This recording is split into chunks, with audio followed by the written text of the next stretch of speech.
Magandang oras sa lahat at welcome po sa aking channel. Eto po, muling bumanat na naman po mga kabida, no? Ito hong si Senator Rodante Marcoleta, ano po? Laban ho dito kay Vice Ganda, mga kabida. Akala ko ba tapos na po itong si Marcoleta po mga kabida, hindi na po ito papatulan, ano? Ito hong kanyang estilo daw sa pagpapatawa daw mga kabida, hindi po kaya-aya po, ano? In fact, kinumpara po siya mga kabida sa mga naunang sikat na mga komedyante, ano po? Gaya ni Panchito, Chiquito, ano? Mga kabida. Dolphy, na purely pagpapatawa lang talaga yung kanila pong ginawa po noon, ano? Mga kabida. Ito daw si Vice Ganda, nagpapatawa pero gumamit po ng tao. Okay? Which is, hindi naman po maganda kung marami ka pong kapintasan po mga kabida, gumagamit ka pa ng tao, ano? Para lang po mapapatawa mo yung audience mo, ano? Hindi na daw maganda yon, ano? Mga kabida. Ang tanong po ni Senator Marcoleta, wala bang mga kamag-anak ito pong si Vice Ganda para po mag-advise sa kanya? Kasi kahit sa sarili po niya mga kabida, hindi daw niya alam kung lalaki ba siya o babae ba siya, no? Eto, pakinggan muna natin ito pong si Senator Rodante Marcoleta sa huling banat po niya, no? Kay Vice Ganda mga kabida. Narito po. Alam lang nila sikat yung tao. Hindi na nila iniisip kung sira ulo yun o hindi. Ang kanyang gawain magpatawa. Okay naman yun. Marami naman tayong komedya. Maraming komedyante. Nakita mo naman yung mga institusyon sa komedya. Dolphy. King of comedy. Sino ang makikipagdebate na yung mga tao ngayon nakapagbigay ng talagang kasiyahan, pagpapasaya sa marami nating kababayan? Lalong-lalo na sa kahirapan ng buhay, di ba? Panchito, di ba? Aping daldal, Chiquito. Marami. Pagpapasaya. Isang lehitimong gawain. Isang lehitimong profesyon. At talaga namang kailangan ng isang lipunan. Alam nga naman, puro lang tayo kalungkutan naman. Pero kapag gumawa ka ng isang bagay, pinilit mong magpatawa, para alipustahin mo ang kapwa mo. Di ba? Pangalipusta, panlalait. Nasa tamang pag-iisip ba yung tao na yun? Ba't di ka ba makakapagpatawa nang hindi ka mga alipusta ng kapwa mo? Siguro pwedeng tanungin.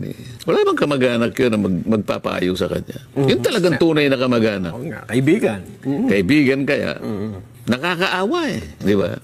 Sino bang tao ang masasabi mo na walang kapintasan? Lahat naman ng tao. Naman. Pero Huwag mong gagawing katatawanan yun. Lalong-lalo na ikaw ang pinakamaraming kapintasan. Halimbawa. Sa bagay, Siya nga, may problema sa sarili niya. Hindi niya malaman kung lalaki siya o babae siya. Problema yun. Alam mo, sa psychology, ang tawag doon yung cognitive dissonance. Marami tayong masasabing doktrina. Ang katapos-tapusan lang yan dapat para ang ating bansa ay maging progreso. Lahat tayo, ano man ang profesyon natin, magpakasigasig tayo, magpakasipag tayo. Ayun po. May part 2 pa pala ito. Kala ko ba, tapos na po itong si Senator Marcoleta sa kanya pong rant mo mga kabida, no? Laban po kay Vice Ganda. Kasi nung unang statement po niya, hindi na raw niya papatulan ito, ano? Mga kabida. Pero this time, nagpahabol pa po, ano? Siguro, hindi po niya lubos na maisip po mga kabida na sa kanyang edad, may isang tao po na nagkaroon po ng kapintasan po sa kanya, no? Mga kabida. Eto, babasahin ko lang po ito hong balita mula sa ang balita ngayon. Nakakaawa muling binanatan ni Senador Rodante Marcoleta si Vice Ganda matapos gawin siyang paksa ng katatawanan sa isang concert. Iit niya, may hangganan ang pagpapatawa lalo na kung panlalait na sa kapwa. Ito yung sinabi po ni Senator Marcoleta po, mga kabida, no? Sino ba ang tao na masasabi mo na walang kapintasan? Lahat naman ng mga tao meron, pero wag mong gagawing katatawanan yun. Lalong-lalo na ikaw ay maraming kapintasan. Siya nga may problema sa sarili niya, hindi niya malaman kung lalaki siya o babae siya eh. Dagdag pa ng senador, wala bang kamag-anak o kaibigan yun na nagpapayo sa kanya? Nakakaawa. Ayun. Yun yung sinabi po ni Marcoleta po, mga kabida, no? Baga, nakakaawa daw si Vice Ganda kasi may problema sa sarili eh. Hindi daw niya alam kung ano ba talaga yung gender niya, lalaki ba o babae ba, no? Kasi parang yung kanya hong estilo ho ng pagpapatawa po, mga kabida, kailangan po niyang gumamit daw ng tao eh. Para po mapatawa po niya yung kanyang audience, ano? Okay, why not purely pagpapatawa lang talaga?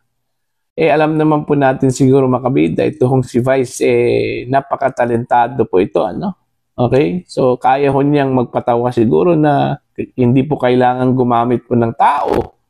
Kagaya po sa mga ginawa po niya in the past, ano? Di ba? Oh, yung estilo talaga niya, gumagamit po ng tao para po gawing katatawanan po. Ilang beses na po yung ginawa po niya, mga kabida, di ba? Yung familiar incident po, yung kanyang ginawa po kay Miss Jessica Soo, ano? Yung body shaming, mga kabida, ano po? Ito na naman po, itong kay dating Pangulong Rodrigo Roa Duterte. Oh, see? Ginawa po niyang katatawanan po ang dating Pangulo po, mga kabida, kaya dami hong nagalit po sa kanya, no? Kasi unang-una po, hindi naman po niya kinonsidera po, mga kabida, yung katayuan po ng dating Pangulo, ano po, no? Why not magpapatawa na lang itong si Vice gamit yung kanyang talent eh. Na hindi po kailangan pong gumamit po ng ibang tao po, mga kabida. No? Iba na kasi pag gumamit ka po ng ibang tao, okay lang sana, mga kabida, kung in a positive way, ano? Pero kung negatibo po, okay, kumbaga susundin mo yung mga kanyang sinasabi po, mga kabida, na nakakahiya na naman po, ano? Para sa kanya, hindi naman po maganda yon. Okay? Kung ang ginawa lang po ni Vice Ganda po, mga kabida, okay lang sana ginamit po niya si Digong, ano? Pero wag ko sa point, mga kabida, na parang bully na po yung dating, ano? Kasi yung kanyang ginawa, bullying po yun eh. Hindi po yun purely pagpapatawa po, mga kabida. Hindi po yun joke. Purely pambubuli na po yun. Okay? Diba?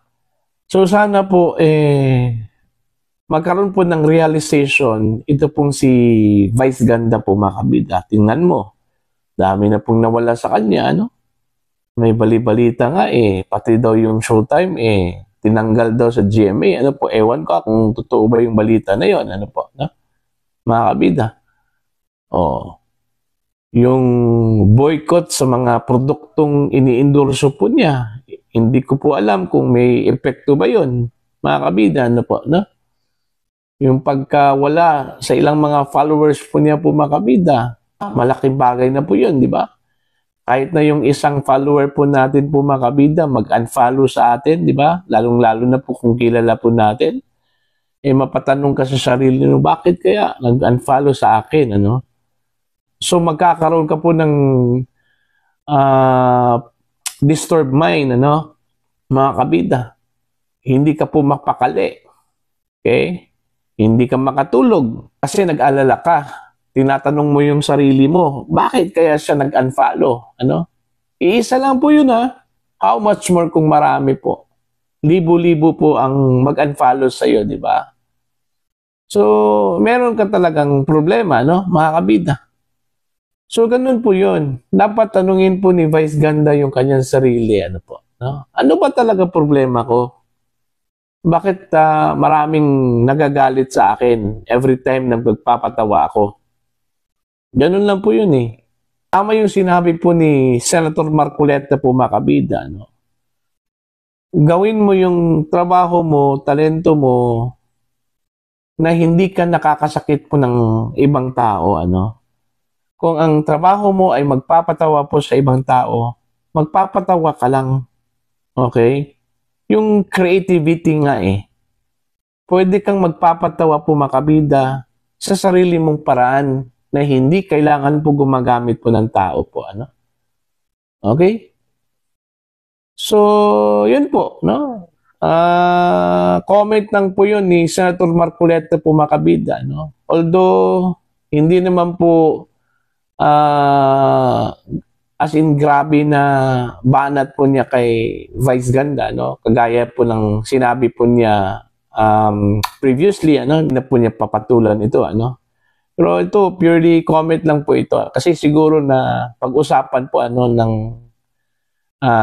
kanyang mga co-host, ano po, yung nangyari po, mga kabida, no? Kaya, yun, nagbigay lang po siya ng kuro-kuro po, ano, doon, mga kabida, no? Na kailangan siguro na baguhin po ni Vice Ganda yung kanyang estilo, ano po, no?